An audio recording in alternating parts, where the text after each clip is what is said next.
Hi friends, this is Miss Medico channel, and today's topic of discussion is Corynebacterium diphtheria.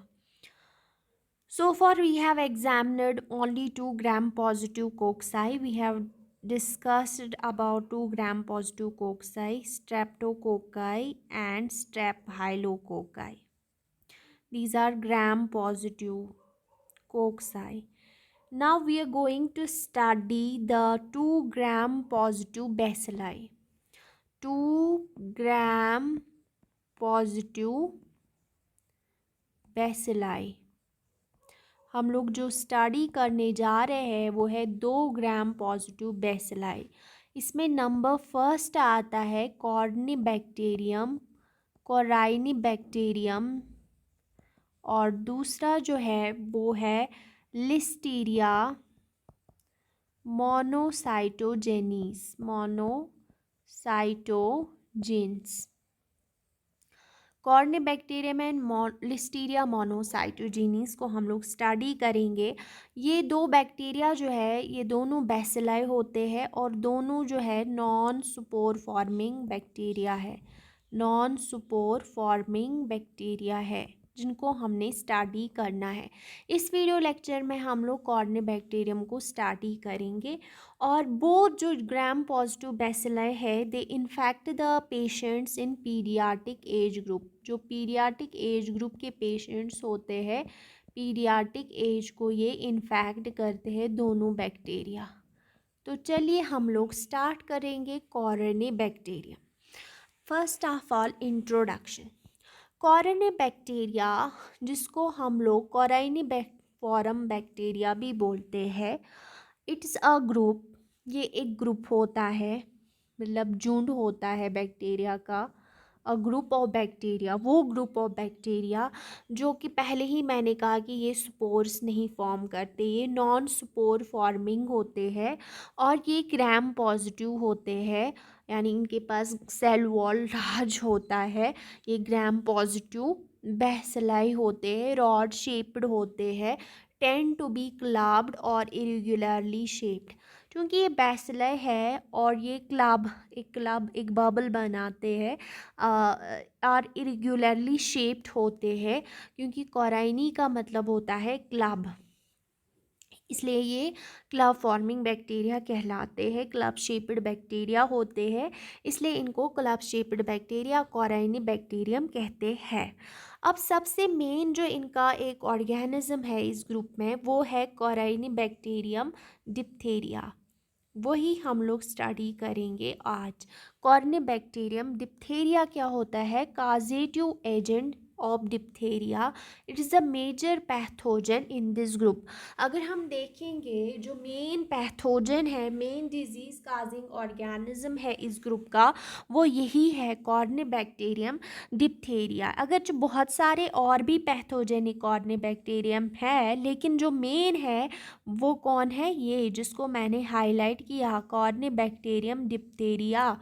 ये main culprit है जो कि diphtheria काज करता है, कॉजेटिव एजेंट है डिप्थेरिया का।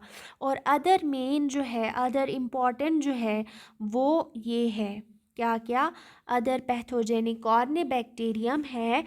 कॉर्निबैक्टीरियम अल्सरेंस, ये भी पैथोजेनिक होता है, कॉर्निबैक्टीरियम अल्सरेंस। ये डिप्थेरिया लाइक लीजेंस कॉज करता है।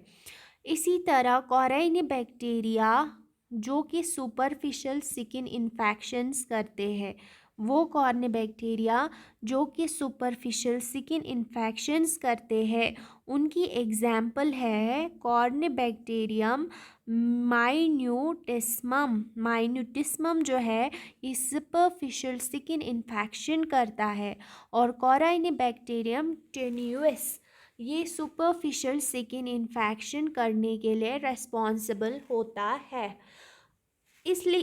इसलिए एक और भी है इस ग्रुप में पैथोजेनिक कॉर्निबैक्टीरियम जिसको हम लोग डिप्थेरॉइड्स बोलते हैं, और ये नॉर्मल कोमेंसल होता है, यानी नॉर्मली ये पाया जाता है थ्रॉट में, हमारे गले में, स्किन में और कंजक्टिवा में, और इनको कलेक्टिवली हम लोग बोलते हैं डिप्थेरॉइड्स। अब हम कॉर्निबैक्टीरियम डिप्थीरिया को पढ़ेंगे। सबसे पहले हम लोगों को अपीयरेंस, एक्सटर्नल अपीयरेंस यानी मॉर्फोलॉजी में हमें कॉर्निबैक्टीरियम कैसे दिखेगा।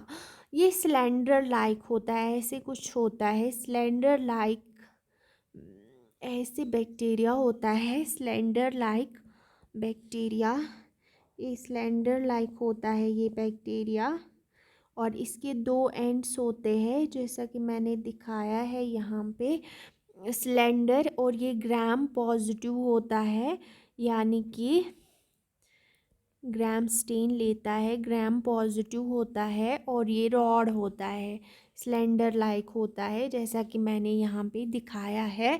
और प्लियो, इसके बहुत सारे फॉर्म्स होते हैं, प्लियोमॉर्फिक होता है, और ये इजीली डीकलराइज्ड होता है। ठीक है, सिलेंडर होता है, याद रहेगा ना कॉर्निबैक्टीरियम कैसे होता है दिखने में। ये हमें ऐसे लगता है कि जैसे सिलेंडर होता है, सिलेंडर लाइक बैक्टीरिया ऐसे, इसके दो एंड्स होते हैं, ये रॉड होता है और ये ग्राम पॉजिटिव होता है। अगर हम इसकी डायमीटर की बात करेंगे तो इसका जो डाया होता है वो 0.6 to 0.8 माइक्रोन होता है। डायमीटर इसका, ये मैंने लिखा है 0.6 to 0.8 माइक्रोन, और इसकी जो लेंथ होती है वो 3 से 6 माइक्रोन्स की होती है इसकी लेंथ, और इसका डाया 0.6 से 0.8 होता है। इसमें इरेगुलर स्वेलिंग प्रेजेंट होती है एट वन और बोथ एंड्स, इसलिए इसको क्लब शेप्ड बैक्टीरिया भी बोलते हैं, कॉर्निबैक्टीरियम। मैंने यहाँ पे एक स्वेलिंग दिखाई है, यहाँ पे हम लोग रेड से ये स्वेलिंग दिखाएंगे, इसके एंड्स पे स्वेलिंग होती है, या इरेगुलर स्वेलिंग या तो एक ही एंड पे होगी या दोनों एंड्स पे होगी, इसलिए इसको क्लब शेप बैक्टीरिया भी बोलते हैं। क्या बोलते हैं? क्लब शेप्ड बैक्टीरिया, या कोराइनी इसी से निकला है, कोराइनी बैक्टीरियम इसलिए बोलते हैं क्योंकि ये क्लब शेप्ड होता है, इसमें स्वेलिंग एंड्स पे होती है, और इसमें कोई भी कैप्सूल नहीं होता है, नॉन कैप्सुलेटेड होता है, कोई भी स्पोर इससे नहीं फॉर्म होता है, नॉन स्पोरिंग होता है, पहले ही कहा था मैंने ये नॉन स्पोरिंग है, और ये मोटाइल भी नहीं होता है, ये नॉन मोटाइल है।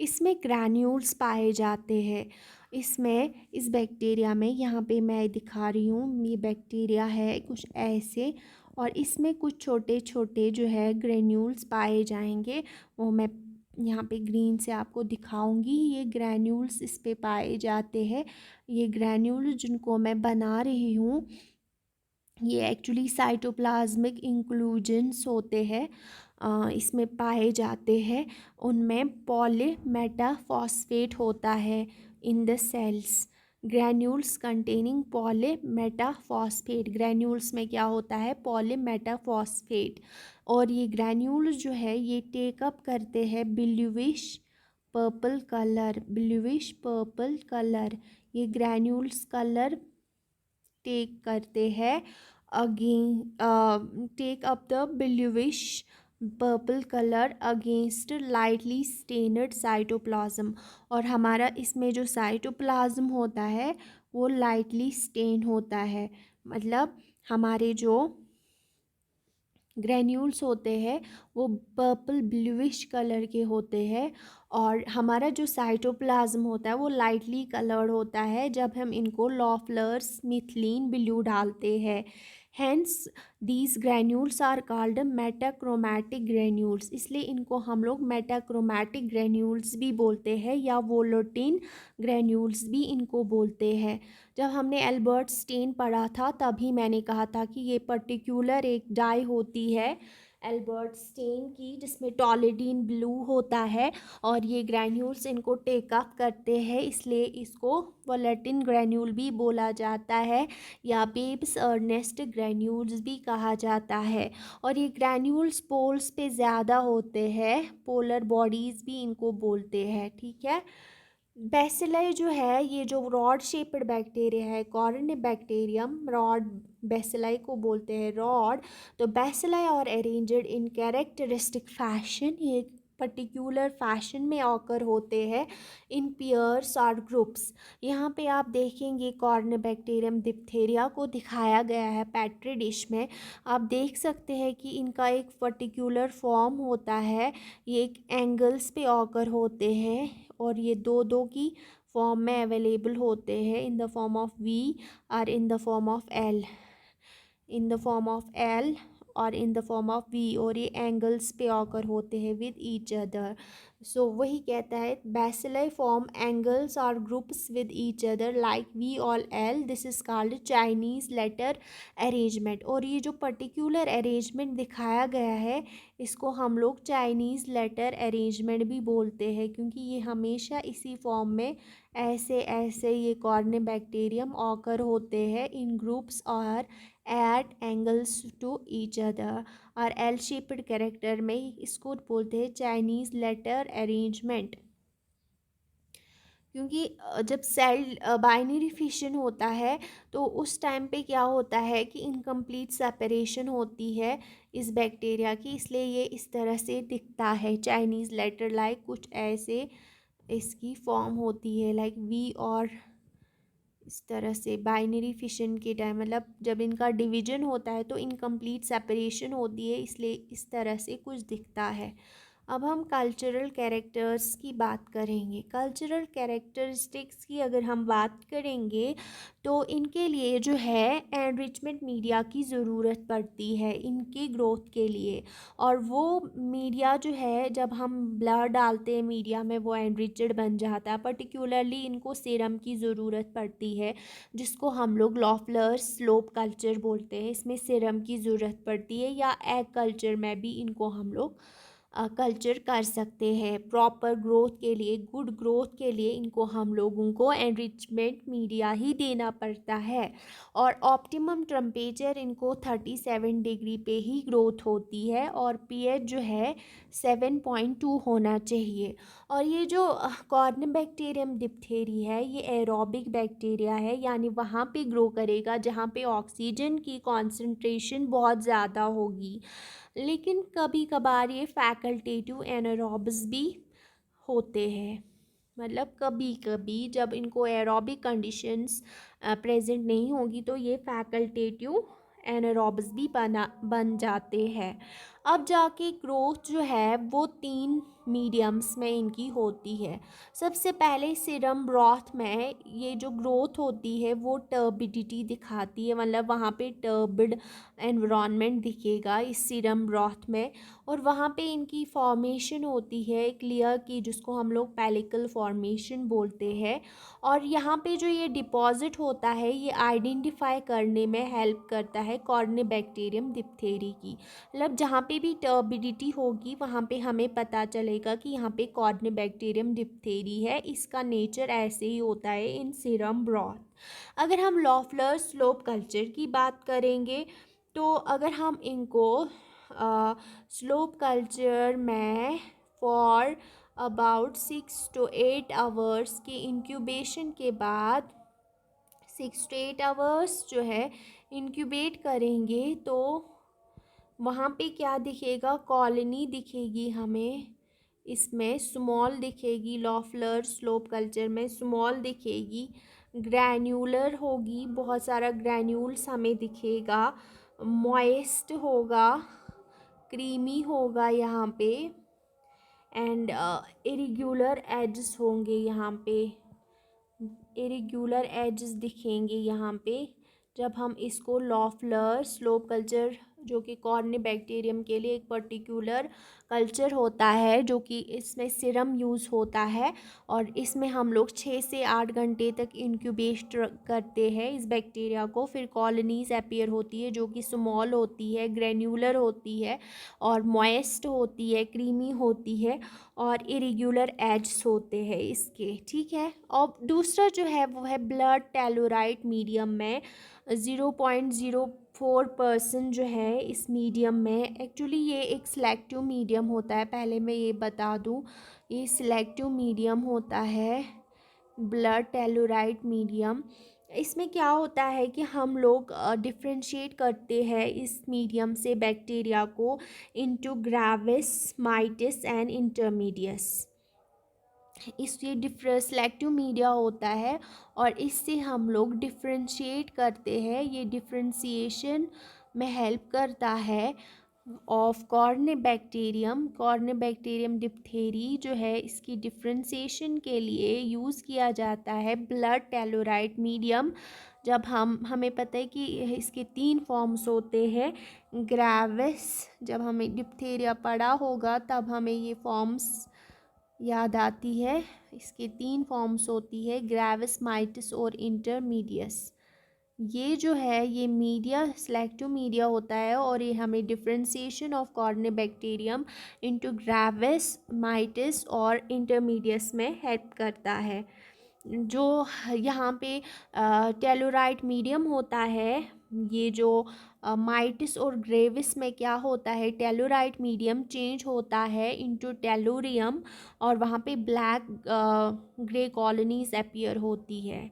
ठीक है, अब अगर हम बात करेंगे इसके बाद बायोकेमिकल रिएक्शंस की, तो कॉर्नेबैक्टीरियम डिप्थेरिया जिसको हम लोग पढ़ते हैं, इट फर्मेंट्स द C6H12 यानी glucose and maltose and produces acid only. मतलब यह कॉर्नेबैक्टीरियम जो है ये ग्लूकोज और मैल्टोस को फर्मेंट करता है और वहाँ पे प्रोड्यूस करता है एसिड। ठीक है, अब बात करेंगे हम स्टार्च, ग्लाइकोजन और डेक्स्ट्रिन की। It is useful in recognition of gravis, intermedius and mites.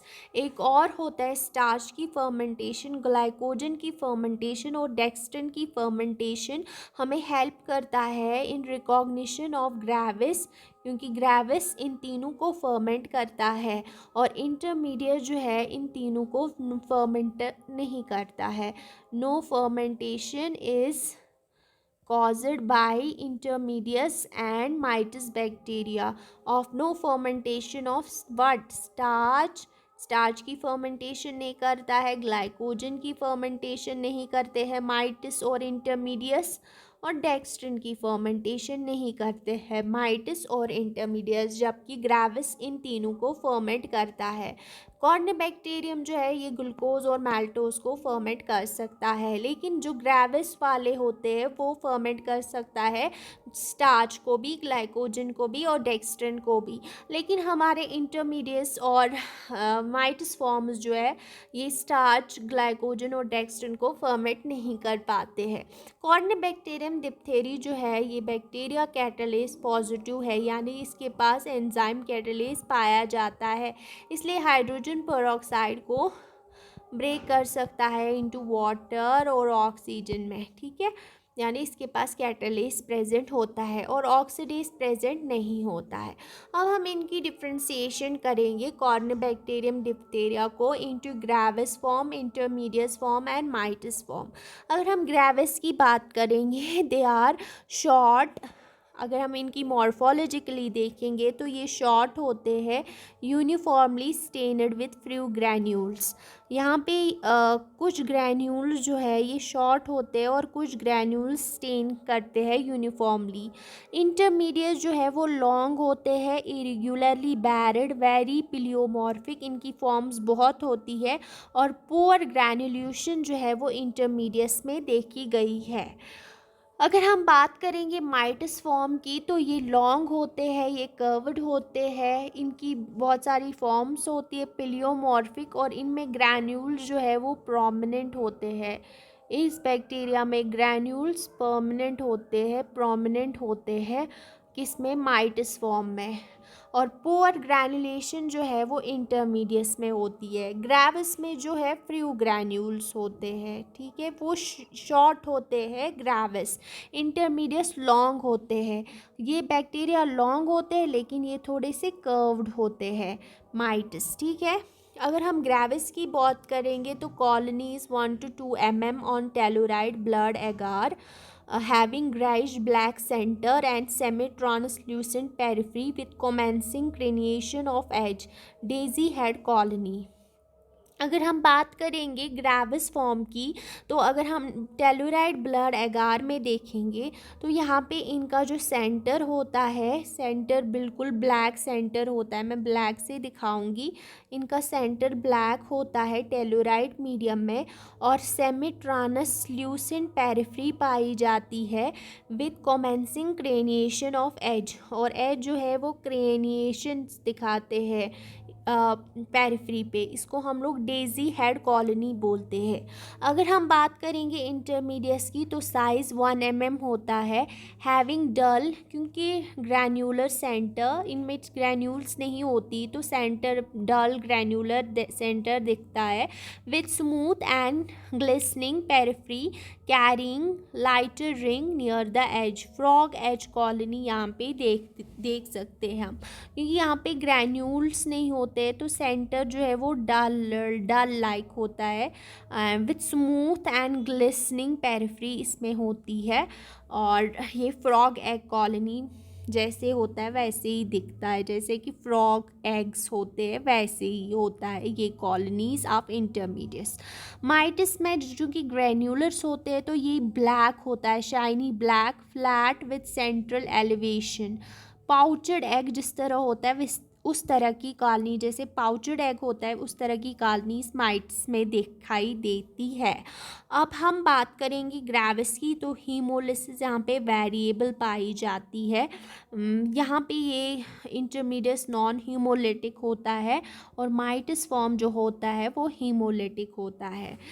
Gravis variable haemolysis दिखाता है, नॉन हीमोलिटिक इंटरमीडिएट है, और हीमोलिटिक माइटिस होता है।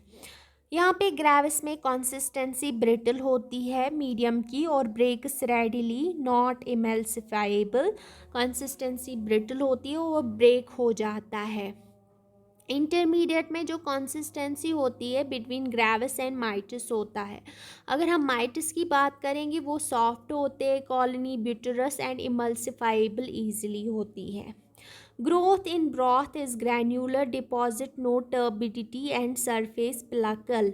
यहाँ पे ब्रॉथ में अगर हम ग्रोथ देखेंगे सेरम ब्रॉथ में, तो वो ग्रैन्युलर डिपॉजिट की तरह, ग्रैन्युलर डिपॉजिट्स की तरह दिखेंगी ग्रोथ, और टर्बिडिटी नहीं होगी, और सरफेस पे पैलिकल होगा, सरफेस लेयर चढ़ेगी। यहाँ पे टर्बिडिटी 24 आवर्स में दिखेगी, which is cleared in 48 hours having granular deposit. यहाँ पे डिफ्यूज टर्बिडिटी होगी विथ पैलिकल लेटर ऑन, ठीक है। ये ग्लाइकोजन और स्टार्च फर्मेंटेशन यहाँ पे देखी गई है ग्रेविस में, जबकि यहाँ पे स्टार्च ग्लूकोज फर्मेंटेशन इंटरमीडिएट्स में नहीं देखी गई, और यहाँ माइट्स में भी नहीं देखी जाती। यहाँ पे जो एंटीजेनिक स्ट्रक्चर्स है वो 13 तरह के होते हैं। ग्रेविस में 13 तरह के एंटीजेनिक स्ट्रक्चर्स है। अगर हम इंटरमीडिएट्स की बात करेंगे तो 4 टाइप्स होते हैं इंटरमीडिएट्स में एंटीजेनिक स्ट्रक्चर्स, और 40 टाइप्स होते हैं। जो सबसे ज़्यादा एंटीजेनिक स्ट्रक्चर्स होते हैं वो माइट्स के होते हैं। आई होप आपको ये इंट्रोडक्शन समझ में आया होगा कॉर्नेबैक्टीरियम डिप्थेरिया का। अगर आपको कोई क्वेरी हो प्लीज़ कमेंट सेक्शन में आके कमेंट कीजिएगा। Thank you so very much.